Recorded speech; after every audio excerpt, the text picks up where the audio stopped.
Bonjour à toutes, bonjour à tous, j'espère que vous allez bien. Aujourd'hui on se retrouve pour une nouvelle vidéo sur l'actualité de Saint-Étienne. Pas de vidéo d'avant-match, pas de vidéo débrief puisque la saison est terminée. Les joueurs sont à vacances. L'occasion donc de refaire une vidéo sur l'actualité, notamment sur le mercato qui vient tout simplement d'ouvrir ses portes ce vendredi 10 juin à minuit et qui va les fermer en France le 1er septembre à minuit. Ensuite, bien sûr, ça va dépendre des pays. Il y a des pays, ça ferme plus tard. Je crois que le dernier pays à fermer ses portes, c'est tout simplement le mercato portugais. Ce sera plus fin septembre. Je vais vous mettre le tableau récapitulatif. Je l'avais mis pour Peuple Vert. Donc voilà, au niveau de ce mercato, on va pas donner toutes les rumeurs de transfert, bien évidemment, parce que, comme vous le savez, durant ces périodes, il y en a toujours énormément. Et puis, au final, il y a du vrai, il y a du faux, il faut savoir faire le tri. On va vraiment donner les choses les plus importantes qui reviennent le plus souvent et voilà, qui reviennent de jour en jour, pas celles évoquées juste une fois et ensuite elles disparaissent. Donc voilà, ça va être l'objet de cette vidéo et à la fin, je vous donnerai plutôt mon analyse sur le mercato, les joueurs qu'il faut conserver, les joueurs qui pourraient donc partir de Saint-Étienne, comment jouer la saison prochaine, avec quelle équipe. Ce sera plutôt mon analyse à la fin. Je ne vais pas vous embêter plus longtemps avec cette introduction. Nous, on va commencer directement cette vidéo donc consacrée quasiment exclusivement au mercato qui vient d'ouvrir donc en France, comme je vous l'ai évoqué. On a déjà des officialisations du côté de Saint-Étienne. C'est Gaëtan Charbonnier qui sera stéphanois la saison prochaine. Il a prolongé donc d'une saison supplémentaire sous le maillot vert. Lui qui avait un très gros salaire quand il est arrivé, il aurait accepté de le baisser. Donc ça, c'est une bonne nouvelle pour nous. La prolongation de Gaëtan Charbonnier, c'est une bonne nouvelle étant donné qu'il a accepté de baisser son salaire. Dans l'autre cas, je ne vous aurais pas dit la même chose. Mais attention, néanmoins, c'est un joueur sur lequel on n'a pas forcément de certitude. Je vous rappelle qu'il revient d'une rupture du ligament croisé antérieur du genou droit. C'était contre Dijon qu'il avait donc eu cette blessure. Donc là, il est toujours en phase de rééducation, de reprise et il va revenir progressivement pour peut-être entamer la saison avec les Verts. Mais attention parce que c'est un joueur sur lequel on n'a pas forcément de certitude. Déjà, quand on se fait cette rupture, c'est très difficile de revenir. Mais d'autant plus qu'il va sur ses 35 ans, donc c'est pas un joueur qui est forcément jeune. Il avait déjà vécu cette blessure d'ailleurs il y a plusieurs années.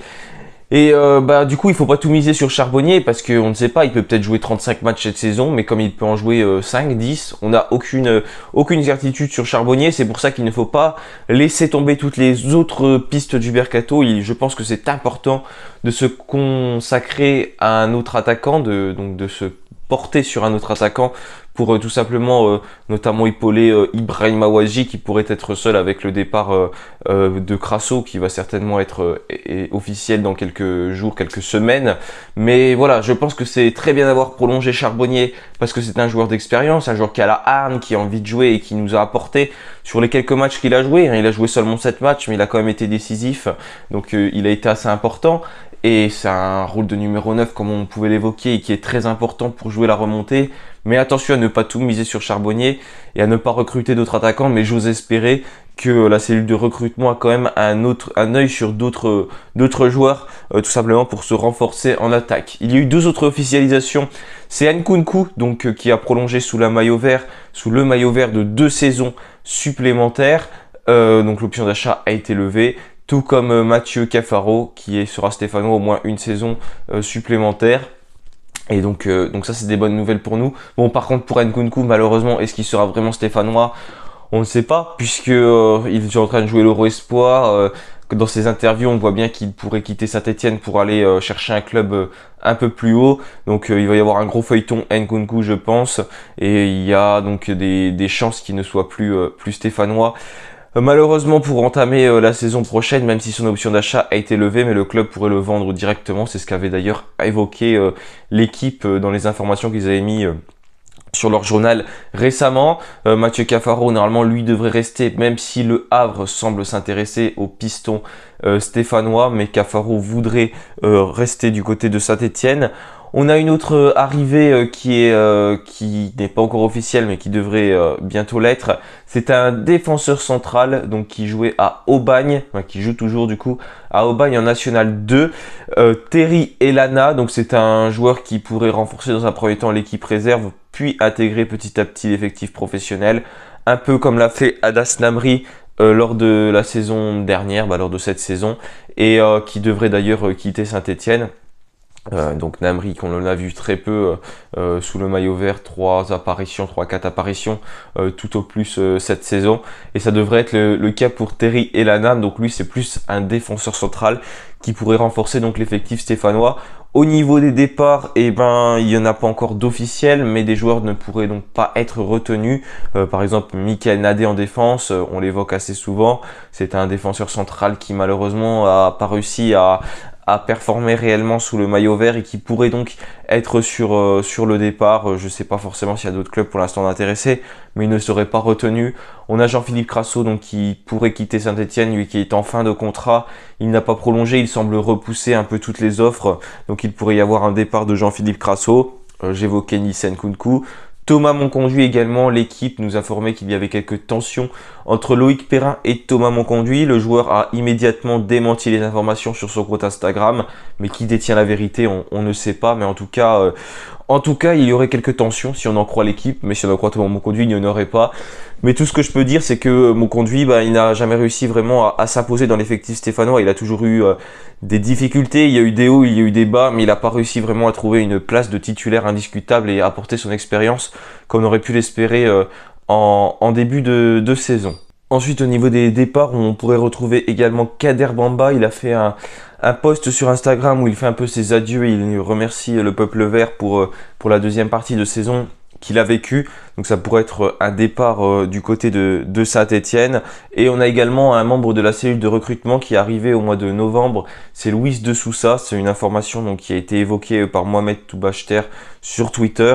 Et Luis de Sousa pourrait donc quitter la cellule de recrutement quelques mois seulement après son arrivée. Lui qui est donc en contrat jusqu'au mois de septembre avec Saint-Étienne. Et voilà, ça pourrait être un départ. Pour l'instant, rien d'officiel. Ce serait Pau qui serait intéressé par le joueur. On va voir ce qui va se passer. Mais en tout cas, c'est les informations qui ressortent. Ce serait pas forcément une très bonne nouvelle pour Saint-Étienne parce que ça a quand même été un des acteurs majeurs du recrutement de l'hiver dernier. Voilà pour les actualités que je pouvais ressortir. Maintenant, on va entamer une deuxième partie de la vidéo où je donne plutôt mon avis sur ce qu'il faut faire. Déjà, je pense qu'il faut garder les joueurs majeurs de l'effectif. J'invente rien en disant ça, je pense. Mais par exemple, les joueurs comme Gauthier Arseneur, comme Anthony Briançon, comme Léo Petro, comme le milieu de terrain avec Victor Lobry, Benjamin Bouchouari. Benjamin Bouchouari, d'ailleurs, je ne l'ai pas évoqué, mais qui pourrait également partir. On évoque des problèmes au niveau de son comportement. C'est les informations qui semblent ressortir concernant Benjamin Bouchouari depuis sa sélection avec le Maroc. D'ailleurs, il était sélectionné pour la CAN U23 avec le Maroc, donc qui va se disputer bientôt. Donc voilà, je pense qu'il faut garder des joueurs qui sont capables de jouer les matchs en tant que titulaire comme ils l'ont fait cette saison. C'est important pour nous si on veut remonter, d'autant plus qu'il va y avoir des équipes qui auront envie de monter également, comme Bordeaux qui va certainement devoir se battre une nouvelle fois cette saison pour intégrer la Ligue 1. Des équipes qui sont descendues comme la JOCR et qui va certainement avoir envie de remonter. Ce championnat sera relevé. Il y aurait les playoffs cette saison, comme la saison dernière où il y avait une bataille entre les équipes de Ligue 2 pour affronter l'équipe de Ligue 1 qui est donc sur le gong. On va voir ce qui va se passer durant ce mercato. Mais je pense que c'est important de conserver la plupart de notre effectif, que ce soit donc les attaquants, les milieux, les défenseurs, si on veut tout simplement performer cette saison. Si on laisse beaucoup de joueurs partir, comme c'est évoqué, comme je vous l'ai dit tout de suite, avec des joueurs 4 comme Nkunku, comme Crasso, comme Cafaro, même si Cafaro devrait rester, c'est déjà des énormes départs pour Saint-Étienne. Et ensuite, il faut trouver les joueurs qui sont capables de les remplacer. Ça, c'est pas une mince affaire. Ça va être très difficile. Et on a vu aussi que Saint-Étienne devait vendre. Mais voilà, c'est dommage de faire ça parce qu'après, on se remet tout le temps dans la difficulté pour le début de saison. Et on est obligé de recruter durant le mercato hivernal. et au final ça devient très compliqué. Donc je pense que c'est important, mais pourtant il va falloir renforcer certains postes comme le milieu défensif et la défense. On est la pire défense du championnat, la troisième pire défense du championnat, pardon. Donc c'est important de la renforcer. Il y a beaucoup d'espaces qui sont laissés dans notre dos.